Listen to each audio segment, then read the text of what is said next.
መካ የሚባለው ከነብዩላህ ኢብራሂምና ከቤተሰቦቻቸው ጋር የተያያዘ ብዙ ነገሮች አሉ። እርድም መሰረቱ የተጀመረው በኢብራሂምና በእስማኤል አረፈ ያለው አንደኛው ያወቀው ነገር ይሄ ከአላህ መሆኑን አወቀ ማለት ነው። 7 ጊዜ ትሮጣለች። ምን ፍለጋ? ውሃ ፍለጋ። እዚህ ቦታ ላይ ውሃውን ልፈልግ ብላ እንግዲህ የሮጠችው የተጨነቀችበት ጭንቀት ነው። ያ አሻራ እስከ ዛሬ ተከቦ ተቀምጧል። ይሄ ሂደት ከሚረጋገጥባቸው ቦታዎች አንዱ አሁን ያነሳው የአረፋ ቦታ ነው። እቺን አጋጣሚ ጠብቆ መተያየትና መተጫጨቱ አብሮ ተከትሎ ይመጣል። የሄዱ ሰዎች ይገናኛሉ። ልክ አደምና ሐዋ እንደተገናኙ ነብዩ መሐመድ ሰለላሁ ዐለይሂ ወሰለም የኡዱያን የትኛውም ነገር መሽጠት ክልክል ነው ብለው በአካባቢ በዙሪያው ያለው ድሃ ተደስቶና በልቶ የሚውልበት ቀን ነው።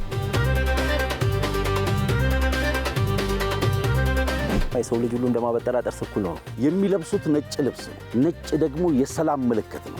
በጣም ብዙ ትምህርቶችን የያዘ ቦታ። ሚሊዮነሪውን ቢሊዮኔር ማን አጠገብ እንደሆነ የምታውቀው ነገር የለም። ያ ቦታ ለፍርድ መገኘት የሚባለውን የሚያስታውስ ቀን ነው። አላህ ሱብሓነሁ ወተዓላ እንደዛ ለት የሚያዝንበት የለም። ዲነል ኢስላም ራሱ ሙሉ መሰረቱ በአብዛኛው ምንድነው ካልከኝ እዝነት። ያ ቦታ ከሰው ጋር የምትታረቅበት፣ ከፈጣሪህም ጋር የምትታረቅበት፣ ከራስህም ጋር የምትታረቅበት ቦታ ነው። ይሄ በጣም ከባድ ሂደት መቋረጥ ስለሌለበት አላህ በትውልድ ውስጥ እንዲሻገር አደረገው።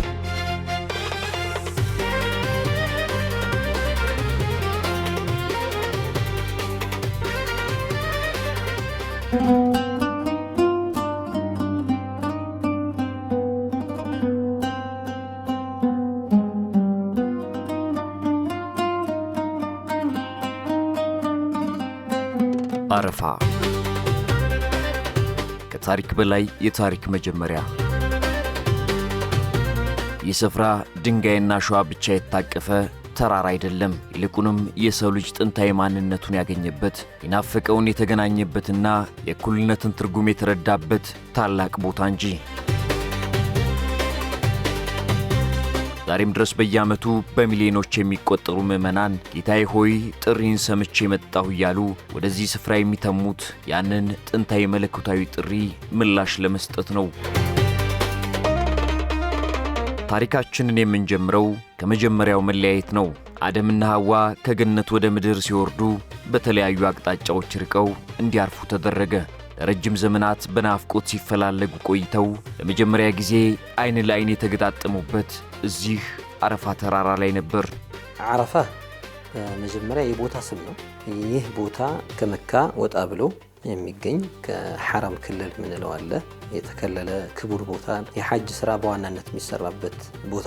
አረፈ ከሚለው አወቀ ተገነዘበ ከሚለው የመጣ ከመሆኑ አንፃር ዑለሞቹ 8 አይነት የታሪካዊ ዳራን ያስቀምጣሉ። አረፋ ማለት በቋንቋ ደረጃ ትውውቅ ማለት ነው።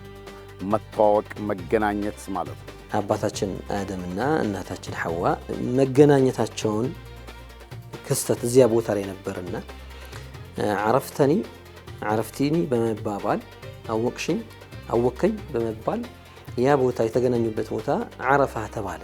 ሌሎች ምሁራኖች ደግሞ ነብዩላህ አደምን ራሳቸውን ነብዩላህ ማነው ጅብሪል መላኩ ጅብሪል የሐጅ ስርዓትን አጠቃላይ ካስተማራቸው በኋላ ይህንን ነገር አወክን ብሎ የጠየቃቸው አረፋ ቦታ ላይ ሲደርሱ ነው። እንግዲህ የሐጅ ስርዓት ሁሉ ነገር አወክን ሲላቸው አረፍተ ሲላቸው አረፍቱ አሉ። አወክን ሲላቸው አውቅ ያለው አሉና ቦታው በዚህ አረፋ ተባለ ይላሉ። ወከመን ይሄንኑ ታሪክ በኢብራሂም ደግሞ ተያይዞ የሚመጣ አለ። ከዛ አረፋ የሚባል ደግሞ ቀን አለ። ይሄ ቀን እንደ ትልቅ ኢድ የሚያዝ ቀን ነው። ራሱ አረፋ 9ኛው ቀን በጾም አላህን በማምለክ በዚክር የምናሳልፈው ቀን ነው። በየዓመቱ የሚከበረው ይህ በዓል ከሃይማኖታዊ ሥርዓቱ ባሻገር የቤተሰብ መገናኛ፣ የወጣቶች መተጫጫ፣ የሰላም መድረክና ያለውን የማካፈል ማኅበራዊ እሴትን ያቀፈ ነው። ይህችን አጋጣሚ ጠብቆ መተያየትና መተጫጨቱ አብሮ ተከትሎ ይመጣል። ያው መተጫጨትና ወደ ትዳር መሄዱ የመገናኘቱን የመሰባሰቡን መሰረት ይዞ ነው እንጂ ከመሰረቱ ሃይማኖቱ በዚህ ሰዓት ማጨት የሚወደድ ወይም ደግሞ የተለየ እይታ ያለው ነገር ሆኖ ሳይሆን ግን መገናኘቱ ያመጣው ውጤት ነው። ይሄ አረፋ አጋጣሚ ሰው በአብዛኛው ተለያይቶ ከተወለደበት አካባቢ ወጥቶ ገጠር ከተማ ምናምን የሚኖር ይሆንና ምን ይሆናል በአረፋ አጋጣሚ ወዴት ይገባል? ወደ ገጠር ሲገባ ወይ ደግሞ ወደ ሀገሩ ሲመለስ እናቱን ለመዘየር አባቱን ለመዘየር ከዛ ከእናትና ከአባቱ ምን ይደረግለታል? እጭት ሊያገኝ ይችላል። በዚህ ሂደት ላይ ብዙ ሰርጎች፣ ብዙ ስግደቶች ይፈጸማሉ በአረፋ። ከአደም በኋላ የአረፋትና የመካ በረሃ የጽናት ታሪክን መጻፉን ቀጠለ። ነቢዩ ኢብራሂም ባለቤታቸው ሀጀርንና ሕፃኑ ልጃቸውን በረሃ ላይ ትተው እንዲሄዱ ሲታዘዙ ትእዛዙን የተቀበሉት በፍጹም መታዘዝ ነበር። ነቢዩላህ ኢብራሂም ወይም አብርሃም በጣም የተከበሩ ነቢይ ናቸው። ከእሳቸው ዘር ወደ 18 ነቢያት አካባቢ ያሉ በመጽሐፍ ቅዱስም በቁርአንም ላይ ያለ ነው። ብዙ በእስራኤልም በአረቦችም ያሉ ነቢያቶች አሉ እና ነቢዩላህ ኢብራሂም ትልቅ አሻራ ሰርቷል። ሐጅ የሚባለው አረፋ የሚባለው መካ የሚባለው ከነቢዩላህ ኢብራሂምና ከቤተሰቦቻቸው ጋር የተሳሰረ የተያያዘ ብዙ ነገሮች አሉ። ሰይዱና ኢብራሂምና ኢስማኤል እንዲሁም ደግሞ የኢስማኤል እናት ሀጀር ከሐጅ ተግባራት ጋር በተያያዘ በጣም ጥልቅ ቁርኝት ያላቸው ናቸው።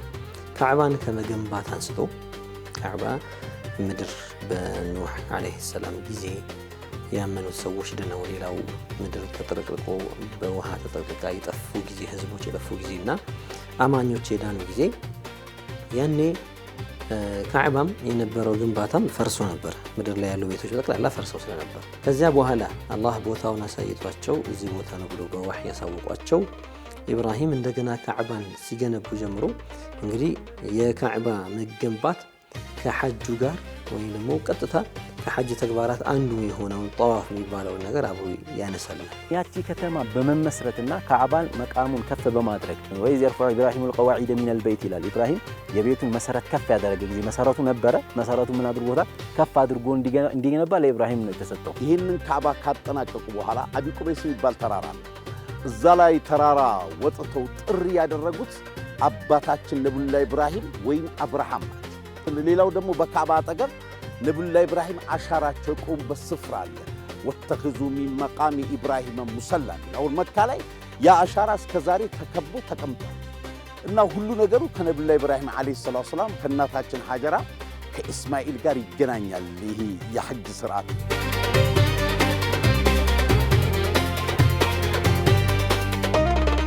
ይሄ የመሰረቱ የመገንባት ነገር ሳይመጣ በፊት መጀመሪያ ሳራ ኢብራሂምን ዳረቻቸው ሀጀርን። ከዛ እሳቸው ሀጀርንና ልጇን ኢስማኤልን ይዘው ወደ ካዕባ እንዲሄዱ ወደዛ ወደ ዋዲ የመካ ሸለቆ እንዲሄዱ አላህ ነው ያዘዛቸው።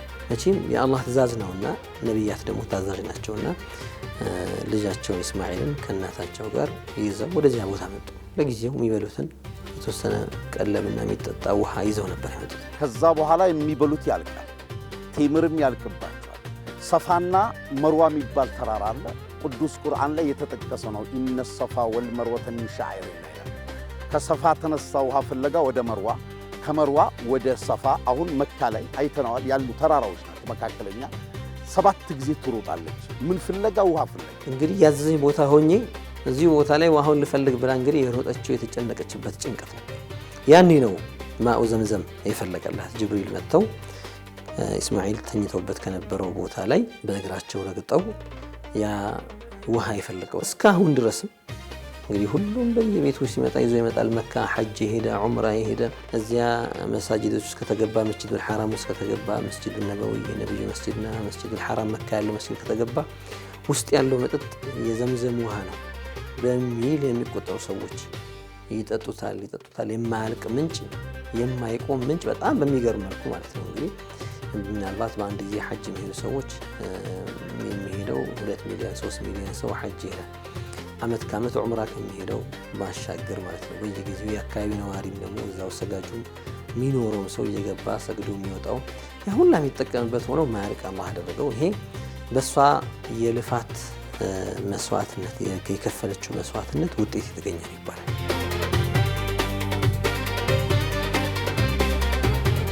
የሐጅ ዋናው አካል ዋናው ማዕዘኑ አረፋ ላይ መቆም የሚል እና ከነቢዩላህ ኢብራሂም ቤተሰብ በብዙ ነገር ይተሳሰራል። ለምሳሌ ሚናም ይባላል የእርድ ስፍራ ሰዎች የሚያርዱበት። ይህ ማለት ነቢዩላህ ኢብራሂም ዓለይሂ ሰላቱ ወሰላም ልጃቸውን ለአላህ ሱብሓነሁ ወተዓላ ትእዛዝ ለእርድ ያቀረቡበት። ያም እስማኤል ዓለይሂ ሰላም ትንሽ አደግ ካሉ በኋላ ኢብራሂም መተው ያዩትን መናም በህልማቸው ልጃቸውን ሲያርዱ አላህ አሳያቸው። ይህ ማለት እረድ የሚል ትእዛዝ ነው። ኢብራሂም የመጀመሪያ ሲመለከተው ይሄ ከሸይጣን ነው ብሎ ነበር። ሁለተኛ ቀንም ሲያየው ውስጡ እንትን ብሎ ነበር። ልክ ሶስተኛው ቀን ግን ያየው የአረፋ ሌሊት ነው ይላል። ይሄ አረፈ ያለው አንደኛው ያወቀው ነገር ይሄ ከአላህ መሆኑን አወቀ ማለት ነው። የታዘዝከውን ፈጽም አላህ ካለ ከታጋሾች ታገኛለህ ማለት አለ። ይሄኛው ልጅ የአባቱን ትእዛዝ አክብሮ ወደ ሚና የሚባል ማረጃው ቦታ ላይ እንቅስቃሴ ያደረገ ማለት ነው። ኢፍዓል ማ ትኡመር አሉ ኢስማዒል። በጣም ታዛዥ ቅን ልጅ ነበሩና የታዘዝከውን ተግብር አባቴ አሉ። እኔም ከታጋሾች ሆኜ ታየኛለህ አሉ። ለእናትየው ሳያሳውቁ ገመድ ይዘው ካራ ይዘው ወደ ሚና አካባቢ ላይ አሁን ከዓረፋ ስንመለስ ሙዝደሊፋ የምትባል ቦታ አለች። ከሙዝደሊፋ በኋላ ሚና አለ። ከሚና በኋላ መካ አለ። ያ መስመር ላይ ማለት ነውና ሚና ጋር ወሰዷቸውና ከመካ ወጣ ብለው እዚያ ቦታ ላይ ነው ወደ ጎን አጋድመዋቸው ለማረድ ዝግጁነታቸውን አሳዩ። ይሄ ሂደት ነው። ከዛ በኋላ አላህ ጀለ ጀላሉ ሄዶ ፈደይናሁ ቢዚብሒን ዐዚም አለ ቁርአኑ ላይ ራሱ። በስተመጨረሻ በቃ ተው ተባለ። ኢብራሂምም አላህ ጀለ ጀላሉ ትልቅ ሙኩት አመጣበት። መጀመሪያ ከነብዩላህ ኢብራሂም የምንማረው ትእዛዝን ማክበር አከበሩ። በልጁ ቦታ አላህ ሱብሓነሁ ወተዓላ በግን ሙኩት ነው አወረደ። ያቺ ሙኩት ያቺ እርድ የተፈጸመችበት 10ኛዋ ቀን ተከትሎ ይሄ በጣም ከባድ ሂደት መቋረጥ ስለሌለበት አላህ በትውልድ ውስጥ እንዲሻገር አደረገው። አላህ ትልቅን ሙክት አምጥቶ ለኢስማዒል ፊዳ ቤዛ አደረገለት። ይሄ ቤዛ ደግሞ ገና እስከ የውመል ቂያማ ድረስ የሚቀጥል ነው ማለት ነው። የውመል አድሓ በመጣ ቁጥር ያኒ አሁን የምንገኘው ኢደል አድሓ ነው። ይሄ ቀን በመጣ ቁጥር ሁሉ ሙስሊሞች ምን ያደርጋሉ? ኡዱህያ ይፈጽማሉ ማለት ነው። ለዚህ ነው ነብዩ መሐመድ ሰለላሁ ዐለይሂ ወሰለም ይሄ ያባታችሁ ኡድህያ የሚባል ስርዓት እርድ ስርዓት አለ። የሰው ልጅ ቀርቶለት በግ የመጣበት ለዛ ስርዓት ያባታቸው ኢብራሂም መንገድ ሱና ነው ብለው በአረፋ ቀን ከተሰገደ በኋላ ይታረዳል። እርድ ሱና ነው። ምናልባት ስለት ከተሳለ እኔ ለአላህ እንዲህ አድርጌ ላርድ ብሎ ከተሳለ ብቻ ግዴታ ይሆንበታል። ስለት መሙላት ግዴታ ስለሆነ ስለት ከሌለበት ግን ተወዳጅና መልካም ነገር ይሆናል። ሁሉም በየቤቱ አንድ ቤተሰብ አንድ በግ ቢያርድ ይበቃዋል። ከ3 4 ቤተሰቦች ሆነው አንድ ላይ ከሆነ ደግሞ ተለቅ ያለ ነገር እስከ 7 ሰው የሚሆኑ ከሆኑ አንድ ግመል ወይም አንድ በሬ ቢያርዱ ለ7 ያብቃቃል። ነብዩ መሐመድ ሰለላሁ ዐለይሂ ወሰለም የኡዱያን የትኛውም ነገር መሽጠት ክልክል ነው ብለዋል። አይቻልም። ሌላው ቀርቶ ቆዳውን እንኳን መሽጠት አሁን በግ ቢሆን ገፎ ቆዳውን እንኳን ልሽጥ ሊባል አይቻልም፣ አይሸጥም። ሌላው የሚታረደው ነገር ራሱ ከእንከን ንጹህ መሆን፣ ጆሮ የተቆረጠ መሆን የለበትም ይላሉ። በጣም የከሳ መሆን የለበትም ይላሉ። መሄድ የማይችል ይሄ ሞራል ስጋ ምንም የሌለበት መሆን የለበትም ይላሉ። ከፍየልም ከበግም ከግመልም ከበሬዎችም ይታረዳል። አሁን በሬ ከታረደ ከ7 አንዱ ለምስኪን ይሰጣል፣ ይከፋፈላል። በግ ከታረደ 3 ቦታ ተከፍሎ ለምስኪን፣ ለጎረቤት፣ ለራስ መብላት ይቻላል ማለት ነው። የኡድህያ ዓላማው የአረፋ ቀን የደስታ ቀን ስለሆነ ያላቸው ሰዎች ለሌላቸው ሰዎች ማጋራት ማካፈል ስላለባቸው ነብዩ መሐመድ ሰለላሁ ዐለይሂ ወሰለም ራሳቸው ናቸው መጀመሪያ አርደው ለህዝቦቻቸው ለኡመታቸው ያሰማሩ። ይሄ ምንድነው የሚያሳየው? እዝነትን፣ ጎረቤትን ዘወር ብሎ ማየት፣ ቀኝና ግራን ማየት፣ የተራቡትን ማየት፣ የቲሞችን ማየት፣ የተቸገሩትን ማየት የሚያስፈልግ መሆኑን ነው የሚያሳየው። ሁሉም ቤት ይህን ያክል መውጣት ከቻለ እንደው ያን ያክል ማድረግ ባይችል እንኳን እንደው ሩቡንም ቢልክ ከዚያ ያነሰንም እንደው 20% እንደው 1/5ኛን ቢልክ በአካባቢ በዙሪያው ያለው ድሃ ተደስቶና በልቶ የሚውልበት ቀን ይሆናል። አረፋ ተራራ የእዝነት ተራራ ይባላል። እዚህ ስፍራ ላይ ንጉሥና ገበሬ፣ ሀብታምና ድሃ የለም። ሁሉም አንድ አይነት ነጭ ልብስ ለብሰው በአንድ ሜዳ ላይ ቆመው ወደ ፈጣሪያቸው ይጸልያሉ። አረፋ ራሱ ዋና ስራው ምንድን ነው? ሐጅ የሄዱ ሰዎች እኮ አንድ ሜዳ ላይ ሚሊየንስ ነው የሚቆሙበት ቦታ ነው። እዚህ ያለው ደግሞ ቤተሰብ ለቤተሰብ ይዘያየራል። ከተማ ያለ ሰው በአብዛኛው ወደ ገጠር ይሄዳል። የተጣላ እዚህ ከተማ እየኖረ የተጣላ ገጠር ይገባና በእናትና በአባት ሽምግልና ይታረቃል። ብዙ ካየው የቆየውን ወንድሙን ያገኛል። ስለዚህ በጣም የመገናኘት እሴቱ በጣም የሰፋ የሆነ በዓል ነው አረፋ በዓል። በተለምዶ አረፋ ኢደል አድሓ የምንለው በዓል ማለት ነው። በሌላ በኩል አሁን አረፋ የምንለው ቦታ የዓለም ሰዎችም የሚገናኙበት ቦታ፣ መገናኘት ጥቅሞች አሉት። አንዱ ከአንዱ ይመጋገባል። አንዱ ላይ ያለው በሌላው የለም። ስለዚህ ያ አረፋ ራሱ ትልቁ አስኳል በሐጅ ላይ ራሱ ትልቁ ስርዓት አረፋ ላይ መቆም ይባላል። አረፋ ላይ ደግሞ ሰው የሚቆመው አረፋ ክልል ላይ የሚቆመው የዓለም ኸልቅ በአጠቃላይ ዓለም ላይ ያሉ ሰዎች ሐጅ የሚባል ስርዓት አለ። የሄዱ ሰዎች ይገናኛሉ። ልክ አደምና ሐዋ እንደተገናኙ በዓመት አንዴ ሁሉም በፍላጎቱ ወዶና ፈቅዶ ናፍቆና ጓጉቶ እዚያ ቦታ ላይ መገኘትን ተመኝቶ አብዛኛውም ደግሞ የኑሮ ዝቅተኛ ደረጃ ላይ የሚኖረው መካከለኛ ገቢ ያለው አጠራቅሞ ይህ ተግባር የሚተገበርበት ቦታ ነው። መገናኘቱና አላህን የሚለመንበት ቦታ ነው። ያ መገናኘት የተራራቁ ልቦችን የማቀራረብ እሴትን ይዟል። ስለዚህ ሰዎች እርስ በርስ መቀራረባቸው አንዱ ካንዱ መገናኘታቸው ጥቅም አለው። አንዱ ላይ ያለው ሌላው ላይ የሌለው ይመጋገባል። መገናኘት ጥንካሬ ነው፣ ብርታት ነው። ረሱላችን ሰለላሁ ዐለይሂ ወሰለም ሲነሱ የመጀመሪያ ያስተማሩት ነገር ሰዋስያ ነው፣ እኩልነት ነው። ተብሏል። የመጀመሪያው ትልቁ ዓላማ የሰው ልጅ ሁሉ እንደማበጠሪያ ጥርስ እኩል ነው። ማበጠሪያ ጥርስ እኮ ወጣ ገበያ ላይ እኮ አይደለም እኮ። የማበጠሪያ ጥርሶች አንድ አይነት ናቸው፣ ቀጥ ያሉ ናቸው፣ በአንድ መስመር ላይ የሚገኙ ናቸው። ስለዚህ በሰውነትህ ይህ ነው ያለ። ይሄ ሂደት ከሚረጋገጥባቸው ቦታዎች አንዱ አሁን ያነሳው የአረፋ ቦታ ነው። የሚለብሱት ነጭ ልብስ ነው። ነጭ ደግሞ የሰላም ምልክት ነው። ሀብታም ደሃ ሳይባል የልብን አንድነት፣ የአስተሳሰብን አንድነት፣ በሰውነታችን ደግሞ አንድ መሆናችን የምናሳይበት በጣም ብዙ ትምህርቶችን የያዘ ቦታ። የአረፋ ቦታ አንድ ፎጣ ያጋርዳል፣ አንድ ፎጣ ከላይ ያገረጋል። አብዛኛው ሰው ጸጉሩ መላጣ ነው፣ ይሄኛው ነጭ እንትን ነው ምናምን እንዳትል ማለት ነው። ጸጉሩ ያምራ ምናምን እንዳትል፣ አብዛኛው ሁሉም ሰው ጸጉሩን ይላጫል። እዚህ አረፋ ቦታ ላይ እንደምታየው ሁሉ አይነት ኸልቅ አለ። ሚሊዮነሪው ቢሊዮነሩ ማን አጠገብ እንደሆነ የምታውቀው ነገር የለም። እዚህ ቦታ ላይ ትክክለኛ ሰውነት የሚባለው ነገር ዋጋ የሚያገኝበት ትክክለኛ ቦታ ነው። በአረፋ ተራራ ላይ የሚታየው አንድነትም የሰው ልጅ ሁሉ በክብር እኩል መሆኑን የሚያሳይ ዓለም አቀፋዊ ትርጉም አለው። ያ ቦታ ነገ የፍርድ ቀን፣ የትንሣኤ ቀን መሰብሰብ ለሂሳብና ለፍርድ መገኘት የሚባለውን የሚያስታውስ ቀን ነው። ምንም ነገር ሰዎች እጃቸው ላይ ሳይይዙ ያችን ሰውነታቸው ብቻ የሚሸፍኑባትን ጨርቅ አገልድመው ከላይ ጣል አድርገው እዚያ ቦታ ላይ ሁሉም ሰው ሲገኝ ንብረት፣ ገንዘብ ምን አታይም። እዛ ቦታ ላይ የምትገኘው ሰውየው ራሱን ነፍሱን ብቻ ይዞ መጥቶ ያ አላህ የሚልበት ነውና ትንሣኤንም ያስታውሳል ይላሉ። ንጉሱ ይኖራል እዛ ቦታ። የሀገር መሪው አለ፣ ምሁሩ አለ፣ ተራው አለ፣ ሀብታሙ አለ፣ ደሃው አለ። ሁሉም በእኩል እዛ ሜዳ ላይ ይቆማል። ለአንዱ ለየት ያለ ፍራሽ አይነጠፍለት። ንጉስ ሌላ ጊዜ ብዙ አጃቢ የነበረው መሪ እዛ ቦታ ላይ እኩል፣ ብዙ ሰዎችን የሚያስተምር የነበረ ምሁር እኩል። ጥቁር ከነጭ የለም፣ አውሮፓ አፍሪካዊ፣ ኤዥያ የምትለው ነገር የለም። ሁሉም እዛ ላይ መቆሙ የሰው ልጆች ሚዛናቸው፣ ዋጋቸው እኩል መሆኑ ያሳያል። ይህ በጣም የሚያስገርም ታሪክ። ማንነታችን ሁልጊዜም ቢሆን እኩል ነን በምንም አይነት ሁኔታ ብንሆን ማለት ነው። ነገር ግን ያንን ደግሞ ሂደት ነቅል አድርገን እንድናነሳበት አላህ ይህንን ትልቅ ምን አድርጓል? ትልቅ ማሳያ አስቀምጦልናል። ሌላው ረሱል ሰለላሁ ዐለይሂ ወሰለም እዛ ቦታ ላይ ካደረጓቸው በጣም ድንቅ ንግግሮች አንደኛው ላ ፈድለ ሊዐረቢይን ዐላ ዐጀም። አረቦች ዐጀም ማለት ከአረብ ውጭ ማለት ነው። ወደ አማርኛ ስንመነዘረው ብዙውን ጊዜ ዐጀም ሲባል ሰው ስለማይረዳ አረብ ዐጀም ከአረብ ካልሆኑት አይበልጥም። አረብ ያልሆኑት ደግሞ ከአረቦቹ አይበልጡም። አላህን ሱብሓነሁ ወተዓላ ፈጣሪን ፈሪሃ አላህ ካልሆነ በስተቀር አንዱ ካንዱ አይበልጥም አሉ። ነቢዩላህ ኢብራሂም የመጡት ከየት ነው? ከባብል ነው፣ ከኢራቅ ማለት ነው። አይታል። ሀጀር ደግሞ ከየት ነች? ከአፍሪካ ነው። አይታል። ሁለቱ ማንነቶች ተገናኝተው ነው ማን የመጣው? ኢስማኤል የመጣው። ከእስማኤል በኋላ እንግዲህ የእስማኤል ዘር ነው የሚለው አረብ አጠቃላይ ሁሉ የሁለት ነገር ምን አለው ማለት ነው?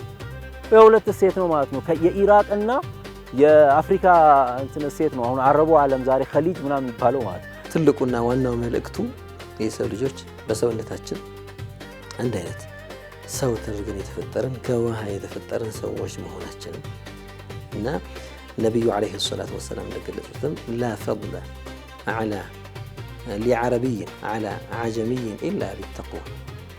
አንድ ዓረቢ የሆነ ሰው ከዓረቢ ላ ካለው ላይ የበለጠ ደረጃና እልቅና ቦታ የለውም በምኑ እንጂ አላህን በመፍራቱ ልክ እንጂ ይላሉ። የሰው ልጅ ከፍታው የሚለካው በተቅዋው ለአላህ ባለው ፍራቻ ነው። ለአላህ ያለ ፍራቻ ደግሞ ማንም ሊያውቀው አይችልም። አንተ ይበልጥ አላህን ፍራ፣ እኔ አላህን ልፍራ፣ ማንም የሚያውቀው ነገር የለም። ስለዚህ ሁሉንም ሰው ታከብራለህ ማለት ነው። ለዚህ ነው መበላለጣችሁ በተቋም ይለካዋል። መለኪያው የአላህን የመፍራት መጠን የጥንቃቄያችሁ ልክ ነው እንጂ መለኪያው የእንትን ጎሳ ስለሆነ የእንትናዊ ዜግነት ስላለ የእንትን ፓስፖርት ስለተሸከምክ የሚባል ነገር የለም።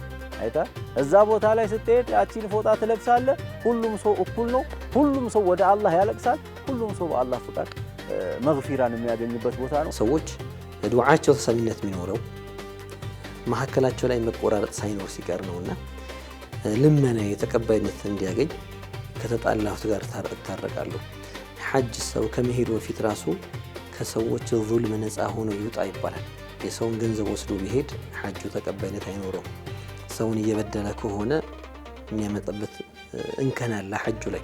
ስለዚህ ራሱን ንጹህ አድርጎ ነፃ አድርጎ የበደለ ሰው ካለ ይቅርታ ጠይቆ የወሰደው ሐቅ ካለ መልሶ ነፃ ሆኖ ይሄዳል።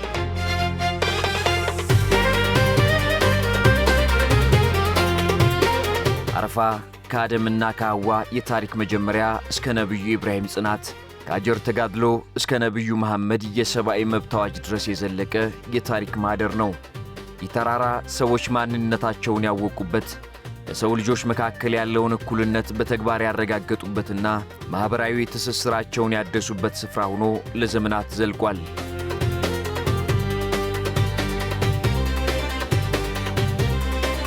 ጀበሉ ረሕማ የእዝነት ተራራ ይባላል። ይህ ማለት አላህ ሱብሓነሁ ወተዓላ እንደዛለት የሚያዝንበት የለም። አሁን የሚመጣው እነዚህ 10 ቀናቶች የሚባሉ አሉ። ይሄ የዓረፋ ቀን ጀምሮ ከዛ በፊት 10 ቀናቶች በሙሉ ይለያሉ። ለምንድነው የእዝነት ተራራ? አላህ ሱብሓነሁ ወተዓላ ለሐጅ በተለያየ አቅጣጫ በዓለም ላይ ለገቡ ሰዎች ምህረቱን በጣም ከሌላ ጊዜ ይበልጥ የሚያደርግበት፣ እዝነቱን የሚያርከፈክፍበት ነው። ለሰዎች የሚያዝንበት፣ ወንጀላቸውን የሚምርበት ቀን። ዓረፋ ላይ በጣም ብዙ ሰዎች ያንን ሜዳ ሞልተው አላህን እየለመኑ ሲያዩ ምን አሉ? አሁን እነዚህ ሰበሰቡ ሰዎች እንዳለ የሆነ ሰው ዘንድ መጥተው የአንድ ዲርሃም 1/6 እባክህ ግማሽ ግራም ብር ስጠን ብለው ቢለምኑት አንድን ሰው ይከለክላቸዋልን ብለው አሉ። ይህችን ለመስጠት አሁን ስንት ብር ብትሆን ሁላ ሰው መጥቶ ያችን ቢለምን እንዴት ይከለከላል?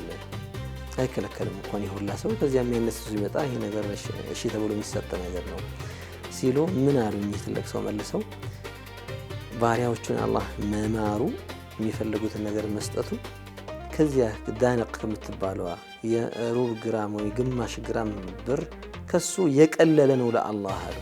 ሁሉንም ሊመር ሁሉንም ረሕመቱን ሊሰጣቸው አላህ ቀላል ነው፣ የሚከብደውና የሚቸገረው ነገር አይደለም አሉ። ስለዚህ ያ ቦታ ረሕመት የሚገኝበት እና ትልቅ ሰዎች ተጸጽተው የሚያለቅሱበት ቦታ። እዝነት የሚባለው ደግሞ ገደብ እንደሌለ፣ ሃይማኖቱን ዘርን እንደማይለይ፣ የትኛውም ሃይማኖት እንኳን ለሰው ልጅ አይደለም ለእንስሳት ማዘን እንዳለብን ነቢዩ መሐመድ ሰለላሁ ዐለይሂ ወሰለም ግመልን እኮ ያለ ልክ ጭኖ ለምንድነው ይህን የምታደርግ ብለው የወቀሱ ናቸው ረሱላላህ ሰለላሁ ዐለይሂ ወሰለም ከሰው ልጅ አልፎ። ስለዚህ ይህኛውን ቀን የዓረፋን ቀን አንዱ ለአንዱ በማዘን ማሳለፍ አለበት። ዘመዶቹን መጠየቅ አለበት፣ ወላጆቹን መጠየቅ አለበት፣ ጎረቤቱን መጠየቅ አለበት፣ የተራቡትን የታረዙትን መጠየቅ አለበት፣ የታመሙትን ሐኪም ቤት ያሉትን መጠየቅ አለበት። ስለ እዝነት ስናነሳ ዲነል ኢስላም ራሱ ሙሉ መሰረቱ በአብዛኛው ምንድነው ካልከኝ እዝነት ነው። ቁርአኑ በአጠቃላይ የሚያወራው እዝነት ነው። ረሱላችን ሰለላሁ ዐለይሂ ወሰለም እዝነት ናቸው። ለምን አላህ ጀለ ጀላሉ ቁርአኑ ስትከፍተው መጀመሪያ የምታገኙ ቢስሚላሂር ረህማኒር ረሂም ከፍቷል። እጅግ አዛኝና ሩህሩህ በሆነው ይላል ቁርአን ውስጥ። እቺ ቢስሚላሂር ረህማኒር ረሂም በአላህ ስም አዛኝና ሩህሩህ በሆነው የምትለው እንኳን ቁርአን ውስጥ 114 ጊዜ ቁርአኑን ስትከፍተው ታገኘዋለህ። ረሱላችንንም ሰለላሁ ዐለይሂ ወሰለም አላህ ሲልካቸው ወማ አርሰልናከ ኢላ ረሕመተን ሊልዓለሚን ለዓለማት እዝነት አርገን እንጂ አላክን የሚላቸው። የእኛ ነብይም ሲያዙ በሁሉ ነገር ላይ አዛኝ እንድንሆን ያዛሉ። እሳቸው አዝነው አሳይቷል። ነቢዩ መሐመድ ሰለላሁ ዐለይሂ ወሰለም ለሰው ልጆች በሙሉ ራርቷል። ሃይማኖቶች ከሃይማኖቶች መጋጨት እንደሌለባቸው፣ አንዱ አንዱን ማክበር እንዳለበት ነቢዩ መሐመድ ሰለላሁ ዐለይሂ ወሰለም ይህን ለምንም ብለን ሰውን ግዴታችን ዲኑ ላይ ያለ ነው ተናግሯል ረሱል ሰለላሁ ዐለይሂ ወሰለም። አብዛኛው እዛ ቦታ ላይ የሚደረግ ዱዓ ልመና ነቢዩ ዐለይሂ ሰላቱ ወሰላም ያሉት ነው።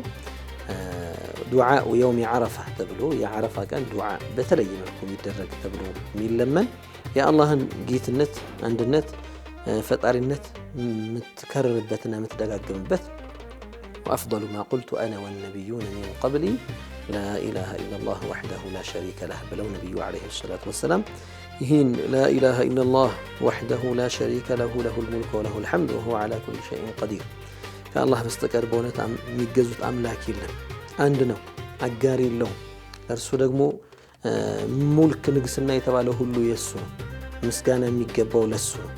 ሰዎች ይህንን ነገር ባስታወሱ ቁጥር እኔ እንዴት እንዲህ አይነት ፈጣሪ ላይ አምጻለሁ የሚል ነገር ውስጣቸው ላይ ይመጣባቸዋል። አምጾ የነበረ ሰው ለመጸጸትና ለመመለስ ውስጡ ላይ የነዳማ የጸጸት ስሜት ይሰማዋል። ያኔ ለመና ያደርጋል እና ለዱንያም ለአኺራም የሚጠቅሙ ለዚህኛውም ለቀጣዩም ሀገር የሚጠቅሙ ዱዓዎች ይደረጋሉ። ስለዚህ የዛን ቀን የሚደረጉ ዱዓዎች አሉ። ረበና አቲና ፊ ዱንያ ሐሰነ ወፊል አኺረቲ ሐሰነተን ወቂና ዐዛበናር። በዱንያም ደግደጉን በአኺራ በሚመጣውም ዓለም ደግደጉን ስጠን ይባላል። የአላህ ዋህዳንያ አንድነት ይነገራል። ያ ቦታ ከሰው ጋር የምትታረቅበት፣ ከፈጣሪህም ጋር የምትታረቅበት፣ ከራስህም ጋር የምትታረቅበት ቦታ ነው። ብዙ ሰዎች ከራሳቸው ጋር ተጣልተዋል። ከውስጣቸው ጋር የማይሄድን ነገር ይሰራሉ። ኧረ ተው እያሉ ህሊናው እየወቀሰው ስሜቱን ተከትሎ ይነጉዳል። ቤት ሲመጣ ከህሊናው ጋር ይጣላል። ማታ ሲተኛ እንቅልፍ ይከለክለዋል። አንዳንዴ እንዴት እንዲህ ያረክ እያለ ሰው ከራሱም ጋር ለመታረቅ፣ ከፈጣሪውም ጋር ለመታረቅ፣ ከሰውም ጋር ለመታረቅ ትልቅ ቦታ ነው ያ ቦታ ማለት ነው። ሌላው የተራበን አጥዒሙ ጣዕም፣ የተራበን ማብላት አለባችሁ ይላሉ ረሱል ሰለላሁ ዐለይሂ ወሰለም። ለምን? የእዝነት ቀን ነው። ሌላው ደግሞ ረሱል ሰለላሁ ዐለይሂ ወሰለም የጾታ ጉዳይ ያነሱ፣ የሴቶችን ጉዳይ፣ የሴቶች መብት መጠበቅ እንዳለበት ገብተዋል። የሴቶችን ሐቅ መጠበቅ እንዳለባቸው አለይኩም ቢኒሳ፣ የሴቶችን ጉዳይ አደራ። ሌላው ረሱል ሰለላሁ ዐለይሂ ወሰለም ከዛ አረፋ ላይ ከተነጋገሩት መካከል የሀገር መሪ በሚመራው ላይ ተጠያቂ ነው። የሚመራ ህዝብ ደግሞ በሚመራው ላይ፣ ባል በሚስቱ ላይ ተጠያቂ ነው። አባት በልጁ ላይ፣ ልጅ በአባቱ ላይ ተጠያቂ ነው። አሳዳሪ በሚያሳደረው ሰራተኛ ላይ፣ ያ ሰራተኛ ደግሞ የሚያስተዳድረውን ሐቁን መጠበቅ እንዳለበት። ታሪካዊ መሰረቱን ይዞ ዛሬም ድረስ የሚከናወነው የአረፋ በዓል ትውፊትን ከዘመናዊ ማህበራዊ ህይወት ጋር በማገናኘት የፍቅርና የአንድነት ምልክት ሆኖ ይቀጥላል። ሁላችንም በዚህ ዒዱል አድሓ በዓል ላይ የተቸገሩ ወገኖቻችንን በዙሪያችን ያሉትን ደካማ ኑሯቸው ዝቅተኛ የሆኑ ምናልባትም ስጋ ሳያገኙ ዓመት ለዓመት የሚቆዩ ችግረኞችን በማስታወስ ከምናርደው እርድ ሱና ከመሆኑ ጋር ነቢዩ ዓለይሂ ሰላቱ ወሰላም ተፈላጊ ነው ብለው ከመግለጹ ጋር ንግግሩ ብቻ ሳይሆን ተግባሩ ከኛ ስለሚፈለግ ስስት ሳይገባብን ኑሮ ተወዷል ወይም ደግሞ በአሁን ሰዓት ማድረግ አይቻልም የሚል አይነት ስሜት ሳያጠቃን ከጎናችን ከዙሪያችን ያሉትን በማስታወስ ችግረኞችን አስደስተን በዓሉን እንድናከብር መልእክቴ ነው። እንኳን ለ1447ኛው ኢደል አድሃ በዓል በሰላም አደረሳችሁ። በዓሉ የሰላም፣ የጤና፣ የአማን፣ የፍቅር፣ የውዴታ፣ የመተሳሰብ እንዲሆን እንግዲህ ምኞቴን እገልጻለሁ። ለሁላችንም ይህንን ቲቪ ፕሮግራም የምትከታተሉ አገር ውስጥም ከሀገር ውጭም ያላችሁ በጠቅላላ እንኳን ለዒዱል አድሓ በዓል በሰላም አደረሳችሁ።